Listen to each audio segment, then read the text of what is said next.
الحمد لله رب العالمين والصلاة والسلام على سيد المرسلين أما بعد فأعوذ بالله من الشيطان الرجيم بسم الله الرحمن الرحيم میرے ساتھ مل کر پڑھ لیں الصلاة والسلام علیک یا رسول اللہ وعلى آلك وأصحابك یا حبیب اللہ. محترم سامعین السلام علیکم ورحمۃ اللہ وبرکاتہ. 16 ربیع الاخر 1443 ہجری 22 نومبر 2021.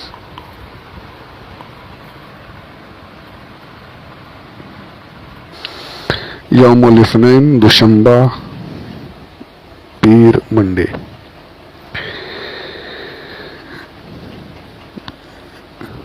آج انشاءاللہ عزوجل سورۃ البقرہ کی آیت نمبر 36 کی شروعات کریں گے. اللہ برکت عطا فرمائے اور مکمل کرنے کی سعادت نصیب فرمائے.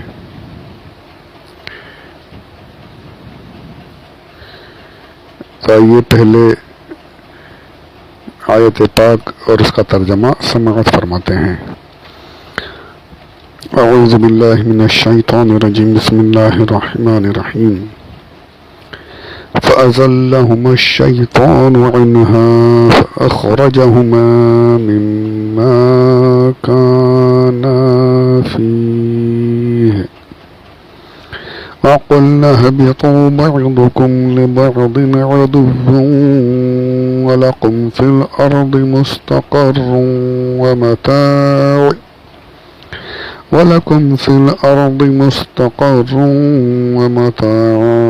إلى حين. صدق اللہ العظیم.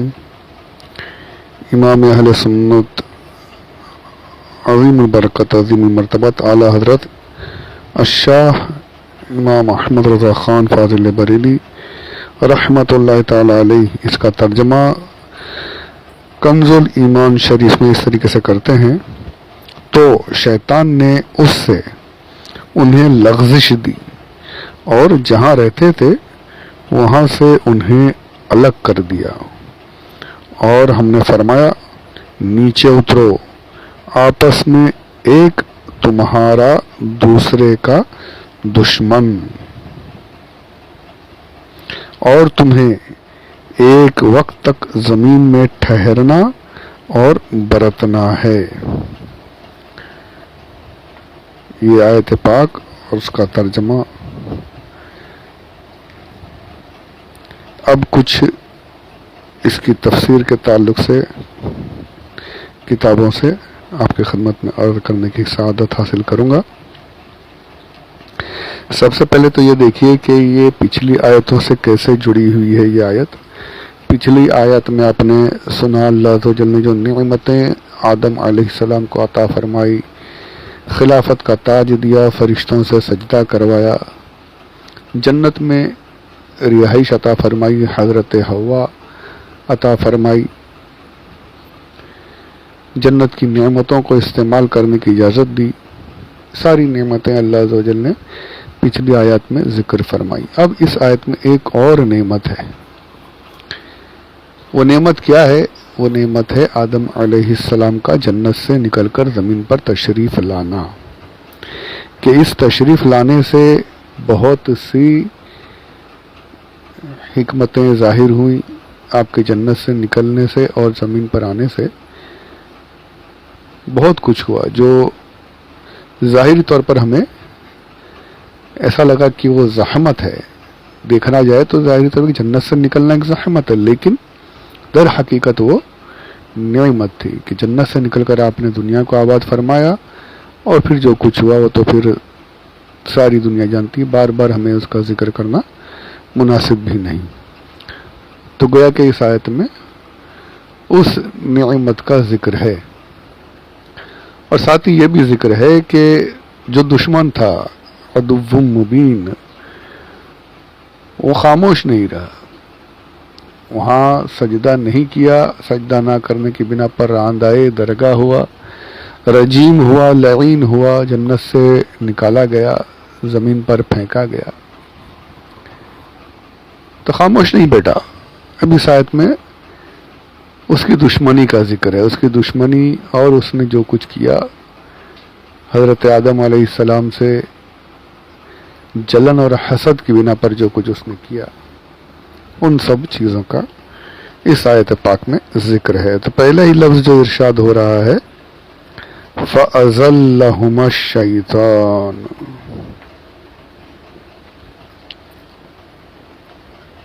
تو شیطان نے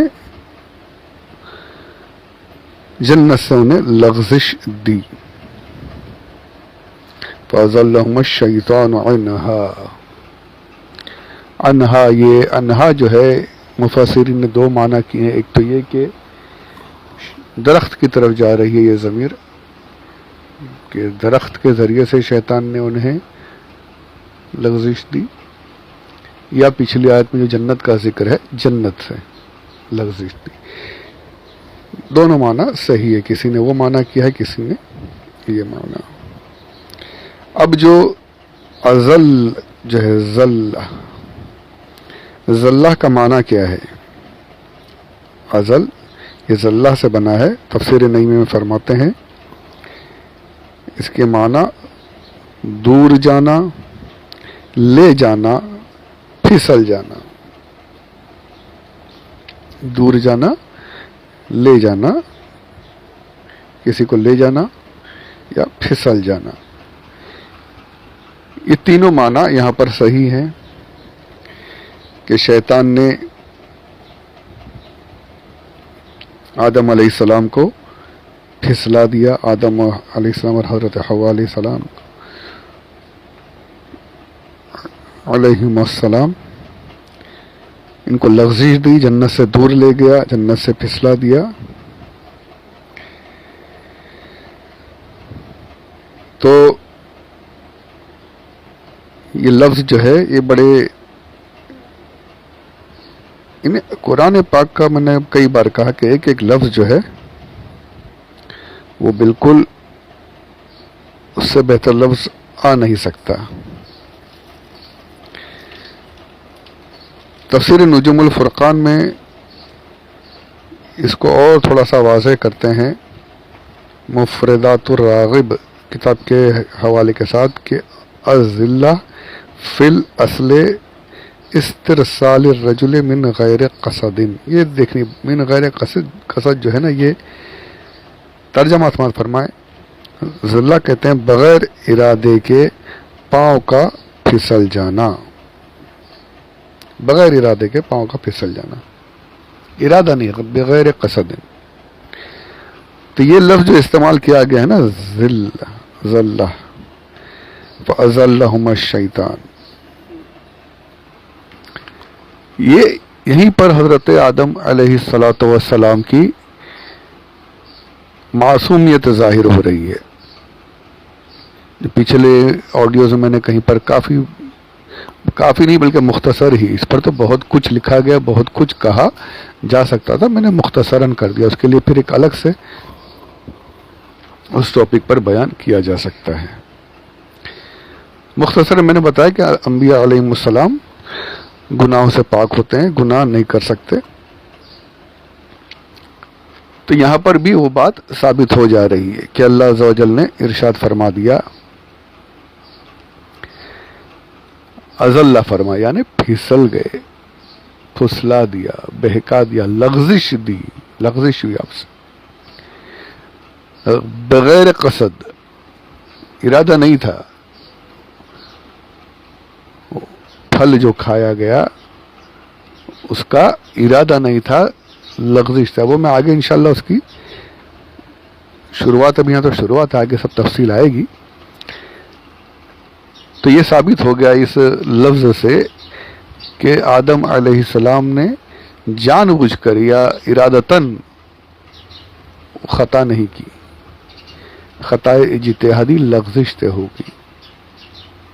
تو جو کوئی پرانی اور صرف یہی نہیں، اور بھی پرانی بہت سی آیتیں قرآنی موجود ہیں جس میں آدم علیہ السلام کی معصومیت کا، تمام انبیاء کی معصومیت کا ذکر موجود ہے کہ وہ گناہوں سے پاک ہوتے ہیں، معصوم ہوتے ہیں۔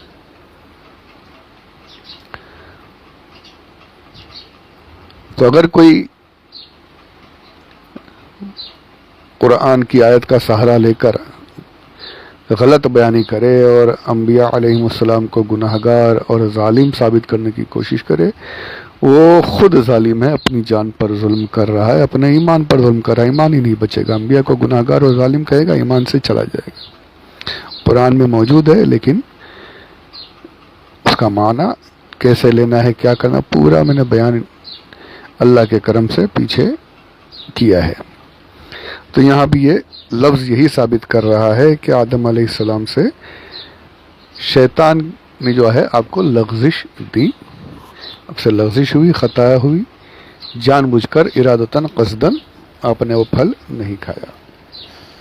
اب ایک بات اور یہاں ثابت ہوئی، فَأَزَلَّهُمَا الشَّيْطَانُ عَنْهَا۔ اس کو انشاءاللہ اگلے آڈیو میں لیتے ہیں، ابھی لوں گا تو کافی طویل ہو جائے گا، اگلے آڈیو میں انشاءاللہ اس کے بارے میں بات کریں گے۔ اللہ عز و جل ہمیں صحیح عقائد پر قائم رہنے کی توفیق عطا فرمائے، آمین بجاہ النبی الامین صلی اللہ علیہ وسلم، وما علینا الا البلاغ المبین۔